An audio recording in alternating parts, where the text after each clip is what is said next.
In this episode, we talk about the Maharashtra government diluting the obligations under the Right to Education Act.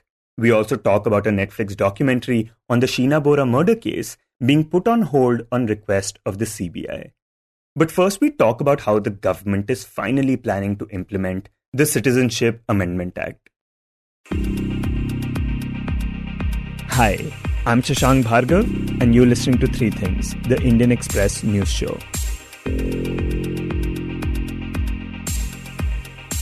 More than 4 years after the Citizenship Amendment Act, or CAA, was enacted by the Parliament, sources in the Ministry of Home Affairs have now said that the rules for its implementation are likely going to be notified within the next 15 days or so.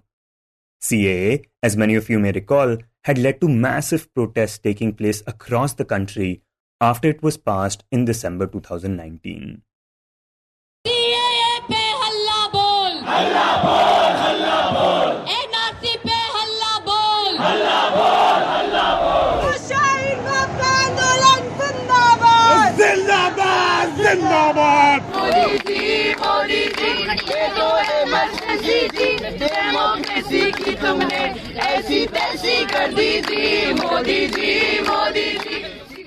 Now, CAA essentially allows migrants from Pakistan, Bangladesh, and Afghanistan to apply for Indian citizenship through the naturalization process.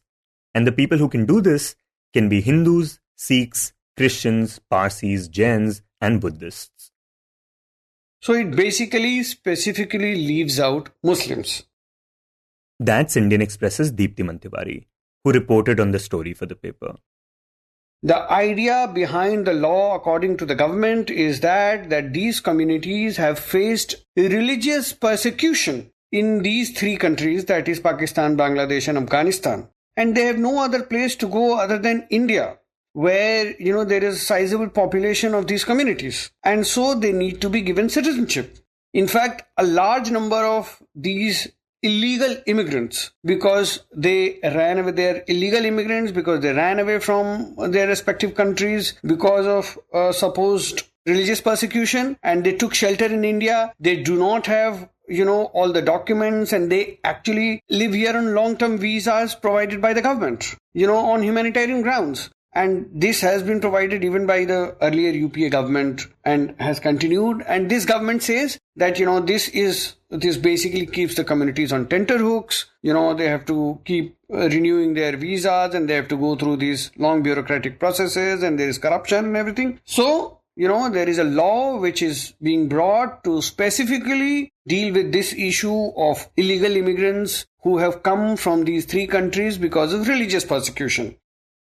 And he says that is what the law is on paper. But the reason that millions of people protested against it is because of what BJP leaders said about how it was going to be used. The government keeps saying that, this is not a disabling legislation, rather an enabling legislation. This is not going to snatch away anyone's citizenship. So why should people be protesting? This is an enabling legislation which will grant citizenship to certain communities who have faced religious persecution. So there is no question of discrimination. And the government says that these are all declared Muslim nations. So to say that Muslims will face persecution there is laughable. Now, why is there a protest then? So there are two sets of protests which this law has seen over the years in this country. One which happened in the Northeast, and second which happened in the rest of India. First, I will deal with the Northeast. In the Northeast, there was a protest because in the Northeast, people are not just protesting illegal immigration from Bangladesh of Bangladeshi Muslims, but even of Bangladeshi Hindus. They say that our demography, which is largely of our local tribal groups and local populations, has been altered in a very significant way because of the influx of Bangladeshis, which includes both Hindus and Muslims, into states such as Assam. And so Assam has been saying that we don't want CAA because this is against the Assam Accord. To put it simply, a lot of people from Assam and areas around it do not want people coming in from outside the country, and specifically don't want Bengali-speaking people in the region. Now, what is happening in the rest of India and why is there a protest? There is a protest because of certain specific political rhetoric which preceded the passage of this law. And this political rhetoric was made by none other than the Union Home Minister Amit Shah. In his political speeches in West Bengal, he has repeatedly said that first, there will be a CAA, that is Citizenship Amendment Act, which grants citizenship to Hindus, Christians, Buddhists, Jains, Parsis, Sikhs. And then there will be an NRC, which is the National Register of Citizens, which will demand documents from every citizen of India to produce and prove that they were born in this country or they belong to this country, that they are citizens of this country. पहले CA भी होगा, citizenship amendment bill आएगा, सारे refugee को, सारे शरणार्थियों को नागरिकता दिया जाएगा, उसके बाद में एनआरसी बनेगा. इसलिए जो शरणार्थी है उसको चिंता करने की जरूरत नहीं है, घुसपैठियों को जरूर चिंता करने की जरूरत है. आप क्रोनोलॉजी समझ लीजिए, पहले सीए भी आने जा रहा है. Now, given how old this country is, for how long this civilization has been surviving, for many people, there may not be any documents. So, the fear that was created is that people who do not have documents, okay, if they are not Muslims, then they will get citizenship of India through CAA. Because CAA specifically says that even if you do not have documents and you are a persecuted minority, we will grant you citizenship. Okay, so under CAA, even if you don't have documents to prove that you are a citizen of this country, you will get citizenship. So who will not get citizenship if an NRC follows CAA? Only the Muslim will not get citizenship if he does not have documents. That is why there was this huge protest across the country. Many people died. There were more than 100-day protests by women and children in Shaheen Bagh. All of this culminated into the infamous 2020 Delhi riots, which happened when then US President Donald Trump was on a visit to Delhi, and it all created a lot of bad press for India. The meeting was overshadowed by violence that erupted in another part of Delhi over a new citizenship law, claiming several casualties. The clashes erupted just miles away from where Indian Prime Minister Narendra Modi met later for talks with US President Donald Trump. While you've been here in the country, in the capital northeast part of Delhi, there have been violent clashes. Police have been killed, some demonstrators. 9 deaths so far, we hear, and about 100 plus injured. What did Prime Minister Modi say to you about this amended citizenship law?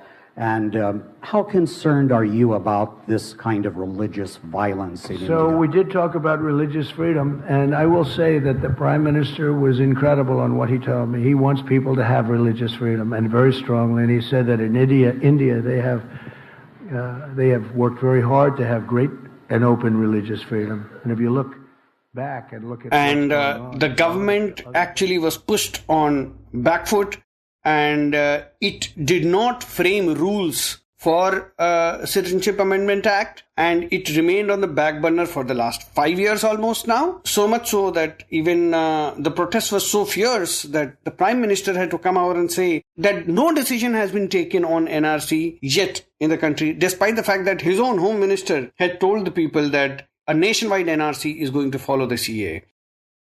पहले ये तो देख लीजिए कि NRC के ऊपर कुछ हुआ भी है क्या? झूठ चलाया जा रहा.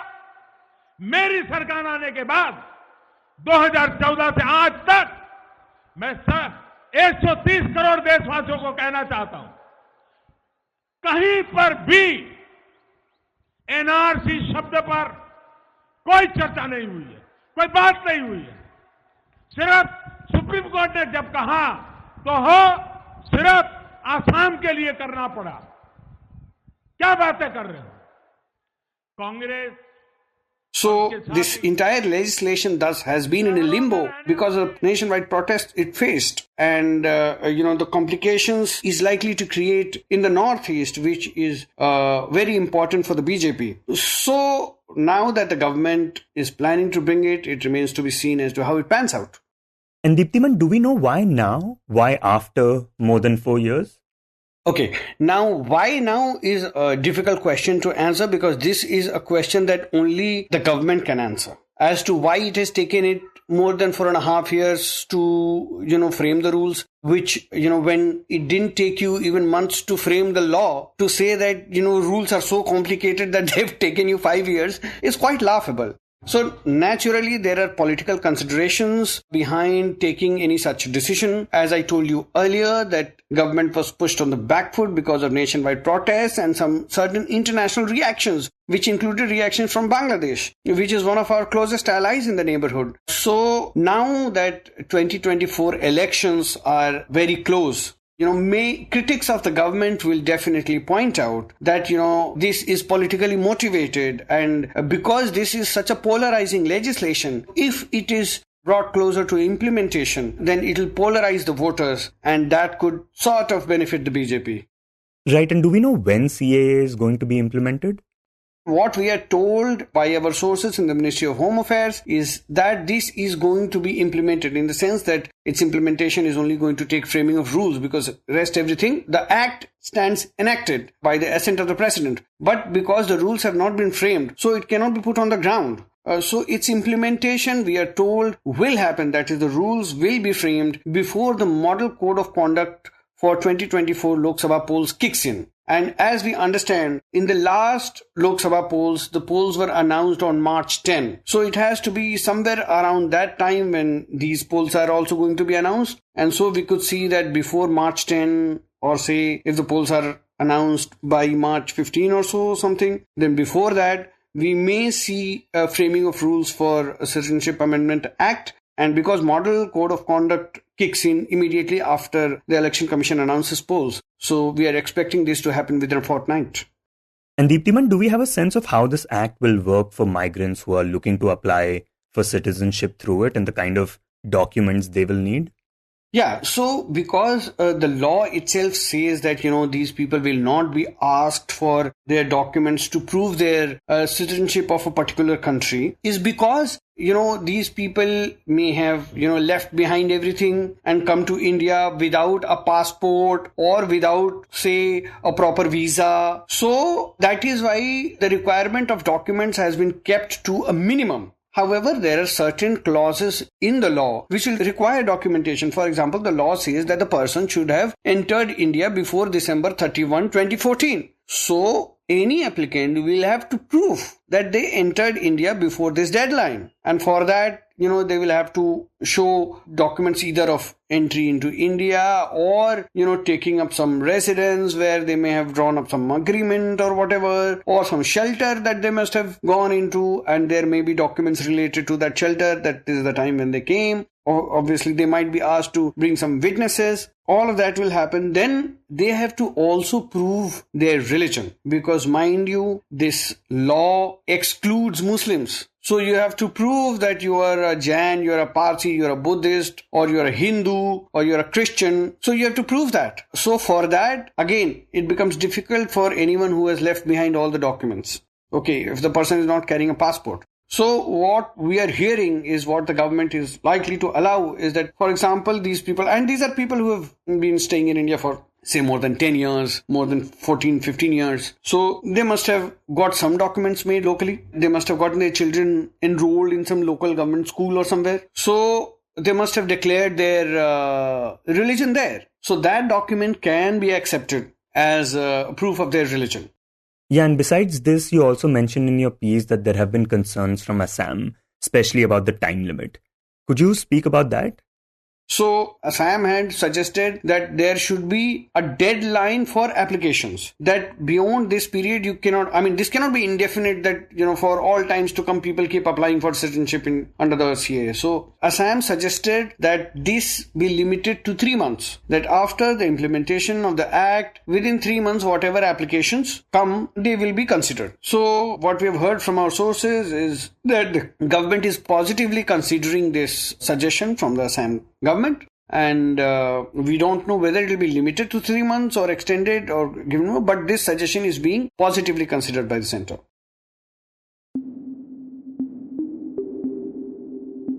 And next we talk about RTE, the Right of Children to Free and Compulsory Education Act, which was introduced back in 2009. Now, according to this act, the government is obligated to provide free education to students from the age of 6 to 14. In public schools, of course, the education is fully free.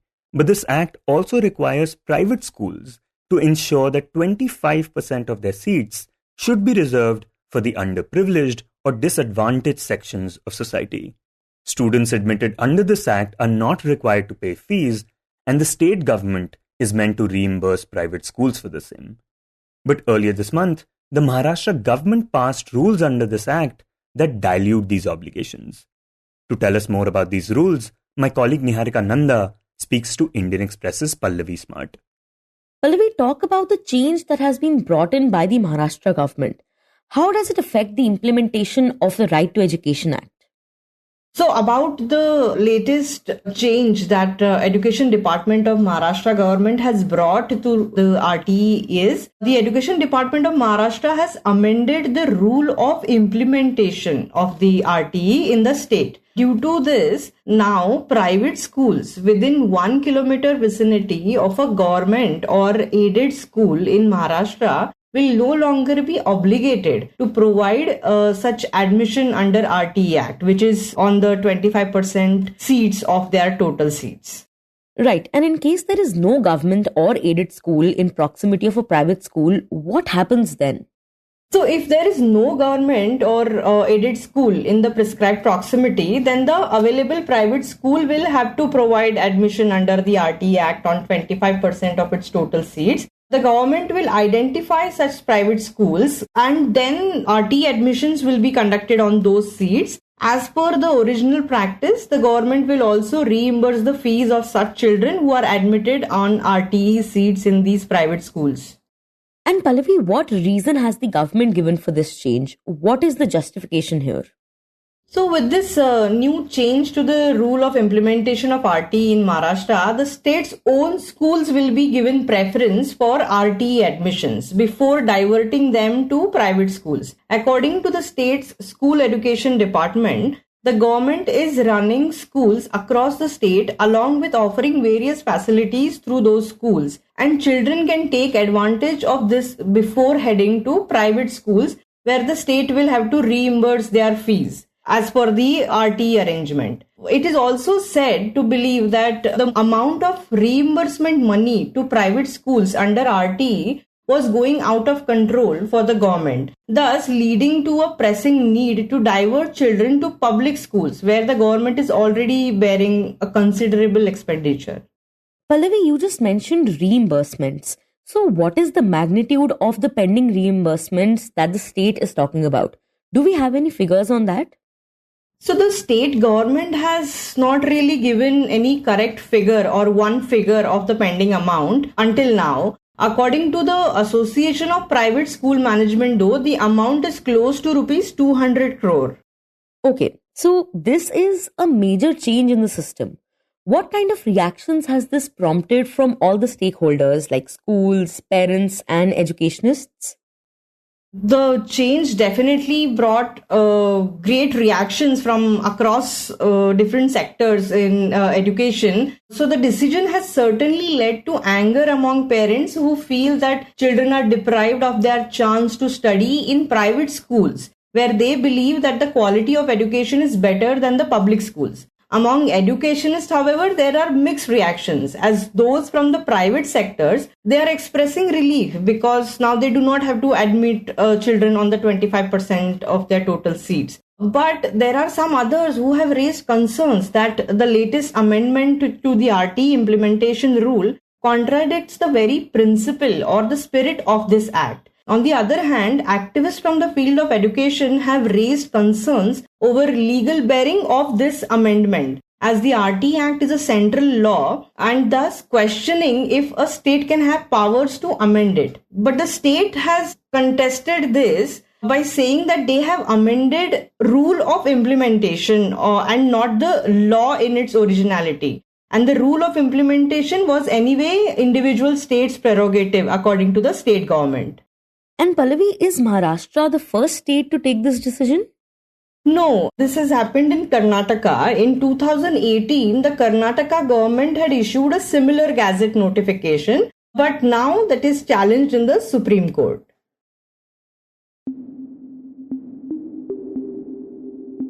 And in the end, we talk about a documentary on the Indrani Mukherjee Sheena Bora case.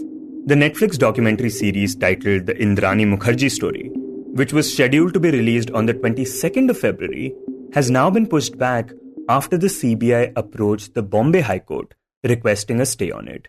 According to the investigation agency, the show could influence the ongoing trial of this high-profile case.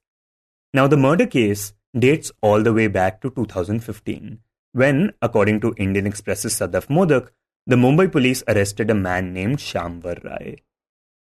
He was found suspiciously to be moving around a promenade at Khar, and he saw a police van and he ran, and the police sort of chased him down and did a search and found a firearm on him and some live cartridges. They arrested him in an Arms Act case and started questioning him about the whereabouts of the firearm. And while they were doing that, Shamvar Rai spoke about another case he was involved in. This was the murder of the daughter of his former employee, Indrani Mukherjee. Mukherjee was a media executive who, along with her husband, had founded INX Media. And Shamvar said that around 3 years before he was arrested, on April 24, 2012, he, along with Indrani and her former husband Sanjeev Khanna, had murdered Sheena Bora. She was a 25-year-old daughter of Indrani, and Rai said that he had, along with the other two, murdered her in a car in the bylanes of Bandra, and that the body was disposed of the next day in Raigad district. Now, 3 years after the alleged murder took place, the police arrested Indrani and Sanjeev Khanna, Indrani's ex-husband. The police at the time said that the remains of the body were found in a village in Raigad. And a few months after that, the CBI took over the probe in September 2015, and they also arrested Peter, who was still married to Indrani at that time, and claimed that he too was involved in the conspiracy. The main motive that the CBI claims was that Sheena was in a relationship with Rahul Mukherjee, who was Peter's son from a previous marriage, and Sheena was Indrani's daughter from a previous relationship. So the police claimed that this was the main reason, that the two were unhappy about the relationship of Sheena and Rahul, and that is the reason why the murder took place. And since then, Indrani, Peter and Khanna are undergoing a trial in the special court in Mumbai, while Shamvar Rai, who was the reason why the case was, so to say, unraveled, has become a prosecution witness. He's turned into an approver, and all four of them are out on bail currently. Now, a few weeks back, Netflix released a trailer of a documentary series that is based on this entire case, called The Indrani Mukherjee Story, Buried Truth. सबको ये जानना जरूरी है कि पहला सच है क्या? Peter's son, Indrani's daughter are involved. The son of the current husband is seeing the daughter of Indrani's previous marriage. The family themselves, they're leaking a story a minute. Did you murder your daughter, Sheena? What a stupid question. And it was after this trailer was put out that the CBI objected to the documentary being released. The main objection that the CBI had was that it featured people connected to the case. It featured Indrani, who is the prime accused in the case, as well as a few other witnesses, like Indrani's son Mikhail, who has already deposed before the court. Then there is Vidhi Mukherjee, who is a cited witness in the charge sheet, who has not been called by the CBI so far to depose. So the main contention of the CBI was that, this show would interfere with the trial and it could influence witnesses. They said that given Indrani Mukherjee's background in the media, there was a possibility that there could be manipulation of facts and there could be a malicious agenda behind influencing the trial. However, this objection by the CBI was rejected by the trial court on the grounds that it did not have the power to stop its release. And this is why the agency approached the Bombay High Court. And one of the other main contentions of the CBI also was that when Indrani was granted bail, she was granted bail by the Supreme Court in May 2022. And the conditions that the Supreme Court granted her bail on included that she will not meet or establish contact with the witnesses till the recording of evidence is over. So the CBI has claimed that from the trailer it has gathered that Indrani is giving interviews and the witnesses are speaking in the documentary, which constitutes to a violation of the bail conditions. All of this has been opposed by Indrani herself, who says that no such thing has happened. There are no, violations of the conditions, that the CBI has not been able to show how she has violated any of the conditions, and that there is no reason for a stay on the documentary as such. Meanwhile, Netflix says that the CBI has approached the court at the last minute and that there is no gag order against the witnesses in the case. It also said that, this sort of seeking a stay could amount to like a pre-censorship, and that there is a right to a fair trial that even the accused has under Article 21 of the Constitution, and therefore there can't be a ban like this, on the concerns that the CBI has. That has mainly been the contention of Netflix. Now, the concerns around censorship, some say, do appear valid, considering that Article 19(1)(a) provides for freedom of speech and expression. But in ongoing legal cases, there can be other considerations as well. So a lot of times what has happened in the past is that accused who are undergoing trial, the offences against them have not been proven, have usually gone to court saying that the releasing of a book or a series or a show or a movie impinges on their right to a fair trial. They say that, it would amount to the public, the court, and a lot of, witnesses getting influenced by what they see or what they read about them at a time when the allegations against them are not proven. So this has come up during the 1993 Bombay serial blast case, when there was a movie by Anurag Kashyap called Black Friday, which was based on a book. And one of the accused had approached the court stating that, while the trial is still on, any kind of a release of this movie would vitiate a fair trial and damage their impartiality of justice. So at that time, the movie was restrained and makers were asked to not release the film till the final judgment is pronounced. She says similar instances have happened in the past as well. For example, in the case of film Scam 2003, the Tilgi story, the daughter of Abdul Karim Tilgi approached the court stating that her family's portrayal in the film was defamatory. But in that case, the court denied the appeal, saying that all the information the makers had used was available in the public domain, and the fact that Tilgi was convicted in the matter. So the High Court had asked Netflix if CBI could be allowed to watch the series, which the platform had agreed to, and it had deferred the airing of the series by a week till the next date of the hearing, which is on February 29th. And the proceedings will continue and the court will hear both sides. If the representatives of the CBI have seen the documentary series, then if they have any other concerns left, those will be probably submitted before the court, and the court will examine whether there is any provision for the series to be stalled, any reason for the series to be stalled, or it can go on air. You were listening to Three Things by the Indian Express. Today's show was edited and mixed by Suresh Pawar and was produced by Niharika, Nanda and me, Shashank Bhargava. If you liked the show, then do subscribe to us wherever you get your podcast. You can also recommend the show to someone you think will like it, share it with a friend or someone in your family. It's the best way to get to know about us. You can also tweet us at Express Audio and write to us at podcast@indianexpress.com.